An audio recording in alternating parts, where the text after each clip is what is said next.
신앙 고백하겠습니다. 나는 전능하신 아버지 하나님 천지의 창조주를 믿습니다. 나는 그의 유일하신 아들 우리 주 예수 그리스도를 믿습니다.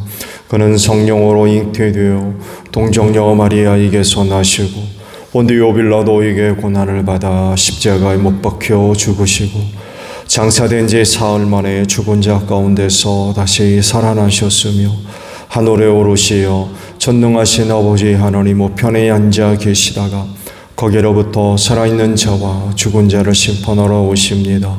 나는 성령을 믿으며 거룩한 공교회와 성도의 교제와 죄를 용서받는 것과 몸의 부활과 영생을 믿습니다. 아멘. 425장 찬송합니다. 425장입니다.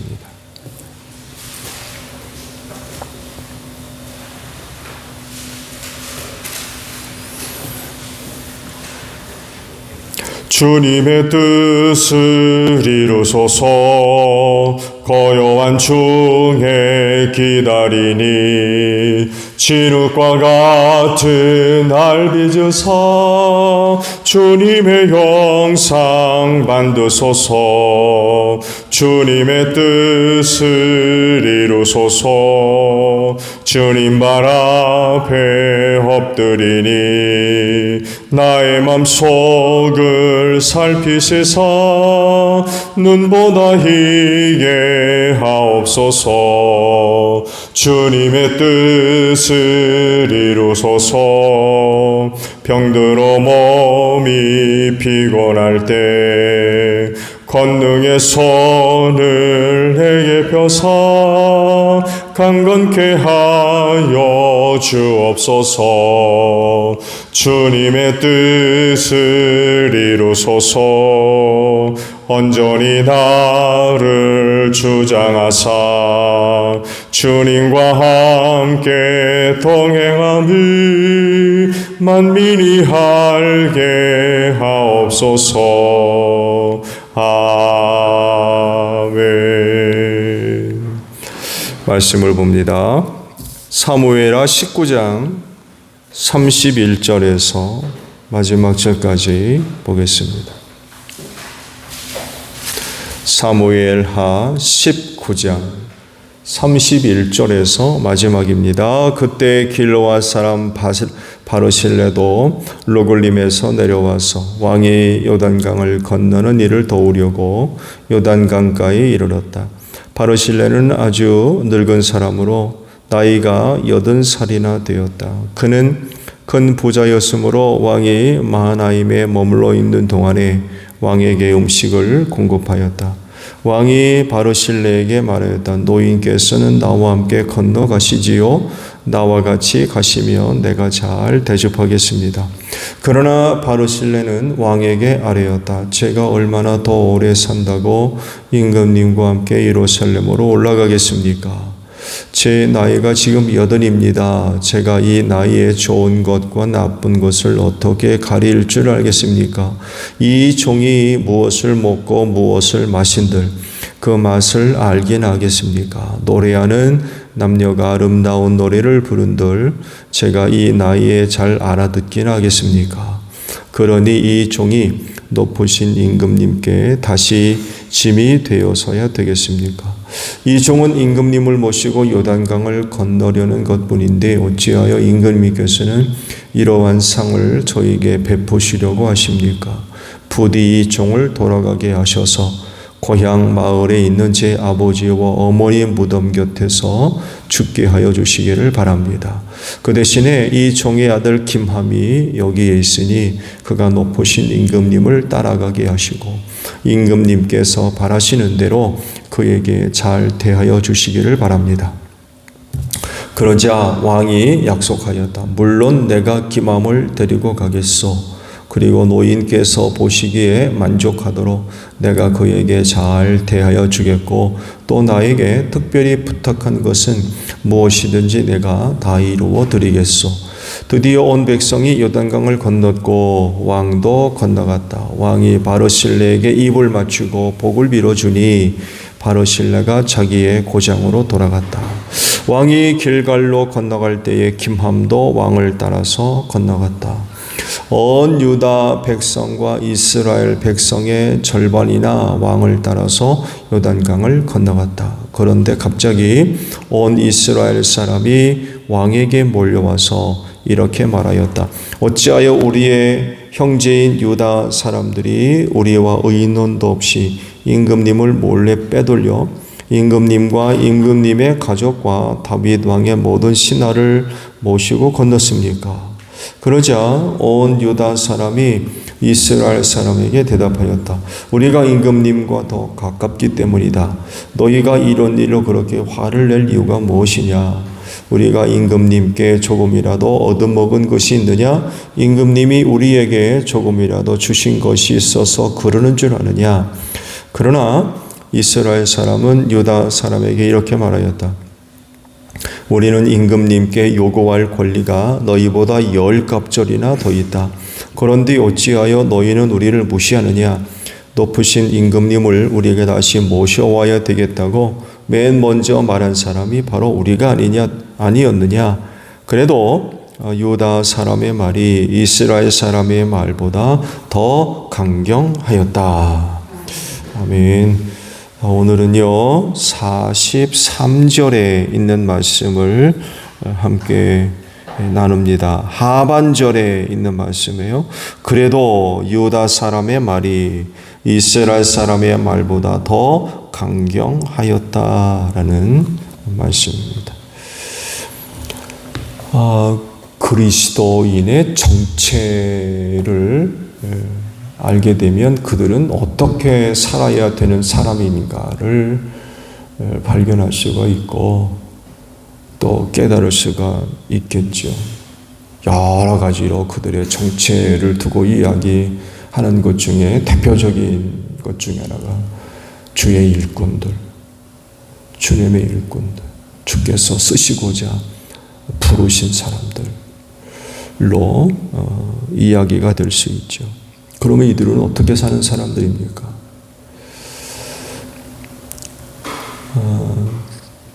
가끔 그런 얘기를 들어요.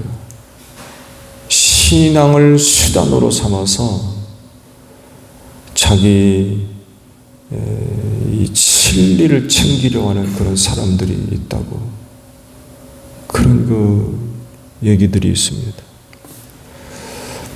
그리스도인은 이렇게 사는 사람들이 아니죠. 또 가지고 있는 기득권을 지키고 또 그것을 얻기 위해서 투쟁하듯 경쟁하듯 사는 사람도 아니고 오히려 자기를 비워서 주께 드려서 주께서 쓰시고자 하시는 일에 쓰임받아서 하나님께 영광 돌리는 그런 그 사람들이죠. 그래서 이들에게 나타나는 모습이 있다고 한다면 섬김과 자기 희생일 겁니다. 앞서 말씀을 드린 대로 신앙을 수단 삼아서 진리를 얻고자 하는 이것과는 거리가 멀죠. 또 말씀드린 대로 기득권을 잃지 않으려고 그러고 그것을 또 쟁취해 보려고 다툼을 벌이는 그런 모습은 있을 수가 없는 거죠. 이해 충돌의 법칙이란 거 아시죠? 이해 충돌의 법칙. 공적인 일을 하는 사람이 그 일을 하면서 개인적으로 관련되어 있는 그 어떤 것들을 동원을 해서 이득을 취하는, 좋은 예로 어디 단체에서 여행을 가게 됐는데 자기 아들이 온수업을 관광회사의 버스를 동원하는 것. 이게 이 충돌의 법칙이에요.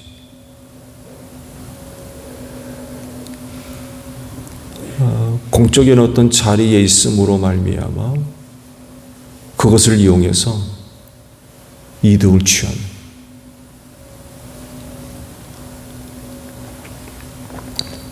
당연히 많은 비리들이 있을 수밖에 없죠.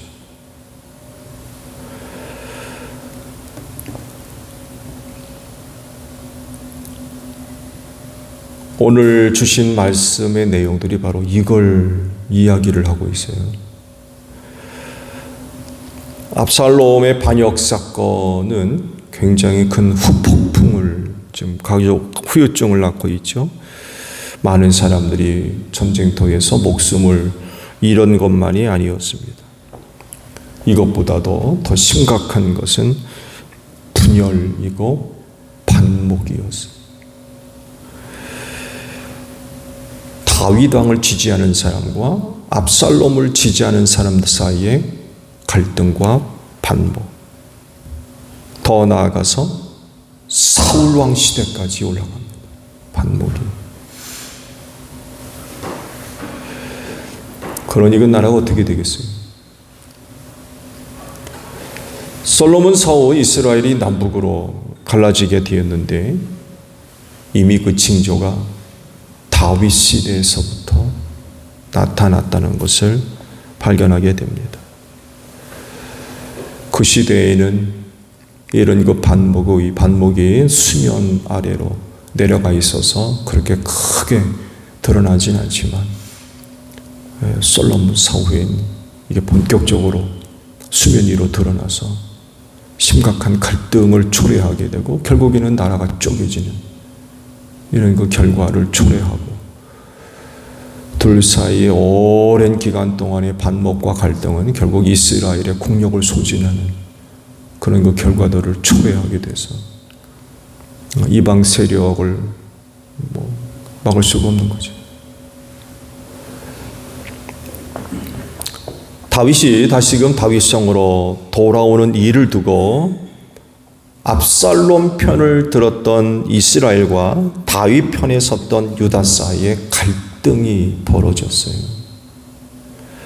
다윗이 요단강을 이제 건너는 일을 두고 유다가 이스라엘을 제쳐두고는 그 일을 주관했다라고 하면서 이스라엘이 들고 일어난 거죠.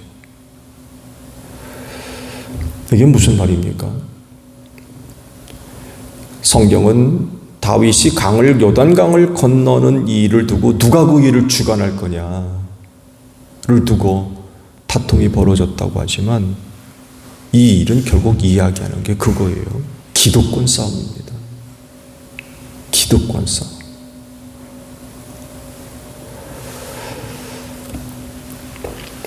유다가 다윗을 궁으로 모셔오는 일을 주관하면서 많은 기득권을 얻을 수 있는 기회가 주어졌을 겁니다. 왜?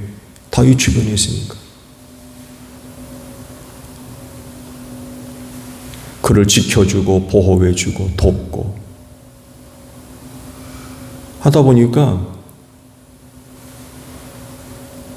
그 다윗을 중심으로 해서 기득권을 얻을 수 있는 조로의 기회가 되는 거죠. 실제로 오늘 말씀 보세요. 바실레아도 보세요. 그 아들을 데리고 가거든요.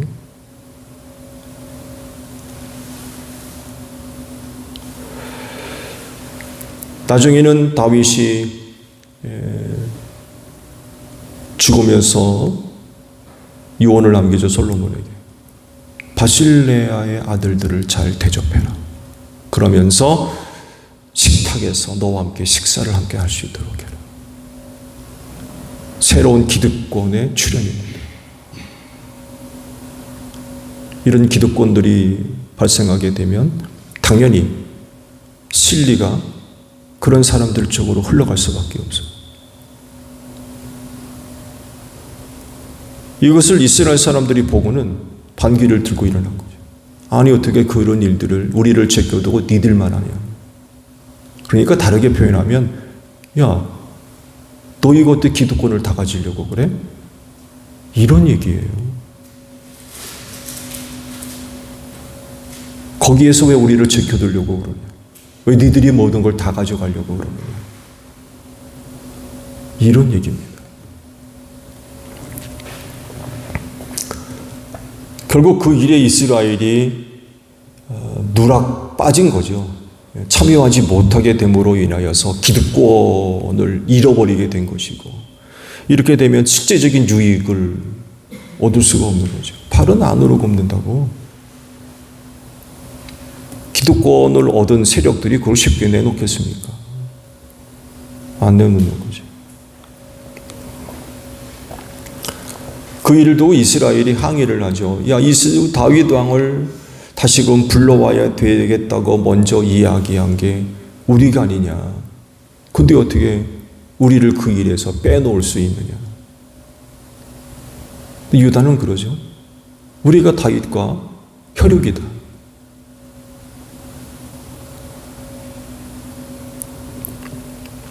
혈연 관계로 맺어져 있어서 너희보다도 우리가 다윗 왕과 훨씬 더 가깝다. 그러면서 이스라엘에 요구하는 것을 묵살을 하죠. 그러면서 이스라엘이 그런 주장을 해요. 우리가 너희보다 10배가 많지 않냐. 이게 무슨 얘기냐면 10지파가 압살롬을 지지해서 반란을 일으켰다는 얘기입니다. 그 일을 두고 지금 10지파가 유다 지파 사이에 갈등이 벌어졌다는 얘기예요. 우리가 너희보다 훨씬 많지 않냐. 그런데 어떻게 우리를 그 일에서 빼놓을 수 있느냐 하고 지금 싸움이 일어났다는 거죠. 이스라엘이 주장하는 거 틀린 말 아니죠. 그런 의견을 먼저 제시를 했고 또 수적으로도 훨씬 더 많은 그런 그 상황이라고 한다면 의뢰이 그런 주장을 할 수 있죠. 뭐 결코 틀린 말이라고 할 수 없어요. 유다가 주장하는 것 역시 틀린 말 아니에요. 다윗이 속해 있는 지파 아닙니까? 너희보다도 우리가 훨씬 더 가깝다. 역시 뭐 틀린 말 아닙니다. 그래서 그런 일을 주관하는 것도 결코 틀린 게 아니죠. 그렇지만 유다가 주장하는 말이 훨씬 더 강해서 이스라엘이 주장하는 그런 일들이 묵살이 됐던 것 같아요. 이렇게 한쪽의 의견이 강하게 되면 다른 한쪽은 당연히 묵살될 수밖에 없죠. 그렇게 되면 갈등이 안 일어날 수가 없어요. 그러니까 양쪽 모두 기득권을 얻고 또 그것을 지키기 위해서 싸움을 벌였다는 얘기입니다. 이 싸움에서 이스라엘이 진 것. 기득권을 얻지를 못했어요. 그리고 그 결과가 곧바로 나타나죠. 새로운 반란이 일어납니다. 그 자리에서 바로 압살롬의 반란 사건이 끝난 지가 얼마 됐는데 금방 또 반란이 일어나요. 이하의 말씀들을 보십시오. 세바라고 하는 사람이 나팔 불고 일어나서 반란을 또 일으킵니다.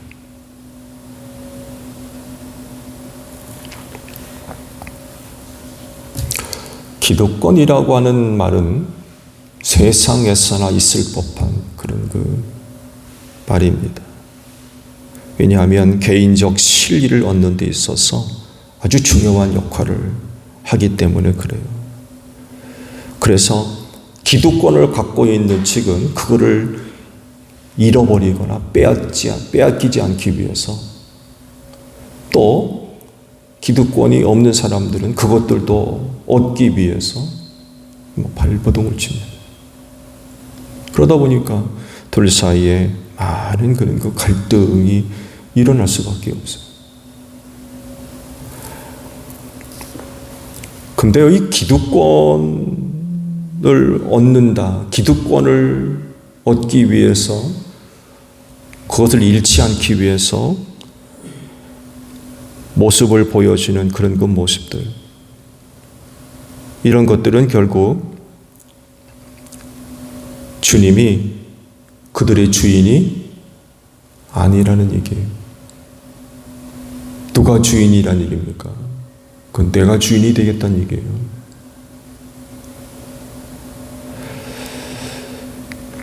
주님의 몸된 교회의 머리는 예수님이시지 내가 되거나 사람이 될 수 없어요. 근데 여기에 기득권이라는 게 어디 있습니까? 근데 그러나 그럼에도 불구하고 앞서 말씀을 드린 대로 기득권을 얻으려고 혹은 그것을 지키려고 하는 그런 그 세속적이고 인간적인 그런 그 모습들이 교회 안에 나타난다는 거예요. 그래서 신앙이라고 하는 그 소중한 이름을 수단으로 삼아서 개인적인 실리를 얻으려고 하는 그런 사람들이 있어요. 주의 일을 하는 것처럼 보이지만 그 주의 일이 아니라 자기 이득을 취하는 거예요.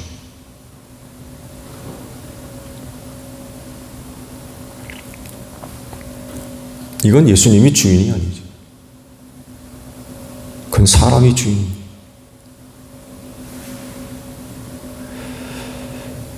말이 안 되는 거죠. 앞서 말씀을 드린 대로 그리스도인은 오직 주님의 일꾼일 뿐입니다. 머리 되시는 예수님이 뜻하시는 대로 쓰임받는 지체일 뿐이에요. 주님의 뜻을 이루고 또 하나님께 영광 돌리는 데 목표를 두어야 하는데 그리스도인들이 서로 기득권을 두고 싸움을 벌이고 갈등한다는 것은 이건 있을 수가 없는 거죠.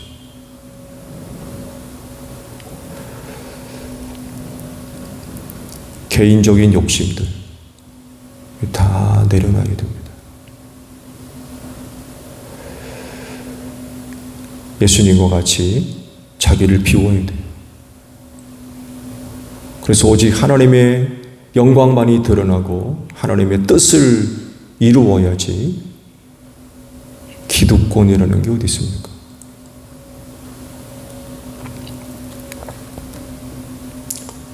주님의 뜻을 이루는데 소중하게 쓰임받는 여러분들이 되시기를 바랍니다. 이런 기득권이 나타나면 나타날수록 갈등의 골은 점점 깊어질 수밖에 없어요. 주님의 일, 신실한 일꾼들로 잘 감당하시기 바랍니다. 개인적인 욕심들 다 내려놓으시고요. 그저 겸손히 나 자신을 주께 드려서 주께서 쓰시고자 하시는 일에 쓰임받도록 해야지. 신앙이라고 하는 소중한 가치를 이용해서 개인적인 진리를 얻으려고 하는 그런 그 시도들은 결국 한 몸 된 교회를 깨뜨리는 그런 결과밖에 낳는 게 없습니다. 지금 이 모습을 보여주고 있어요. 다윗이 다시금 왕권을 회복해서 다윗 성으로 돌아오는 일, 얼마나 복된 일입니까? 근데 그것을 두고도 기득권 싸움이 또 벌어져요. 그게 또 제대로 안 되니까 새로운 반란이 일어나고, 이런 일들이 일어나면 어떻게 되겠습니까? 오늘도 주의 일꾼들로서 주께 드려져서 소중하게 쓰임받는 여러분들이 되시기를 바랍니다. 주기도문합니다. 하늘에 계신 우리 아버지, 아버지의 이름을 거룩하게 하시며 아버지의 나라가 오게 하시며 아버지의 뜻이 하늘에서와 같이 땅에서도 이루어지게 하소서. 오늘 우리에게 일용할 양식을 주시고 우리가 우리에게 잘못한 사람을 용서하여 준 것 같이 우리 죄를 용서하여 주시고 우리를 시험에 빠지지 않게 하시고 악에서 구하소서. 나라와 권능과 영광이 영원히 아버지의 것입니다. 아멘. 기도합니다.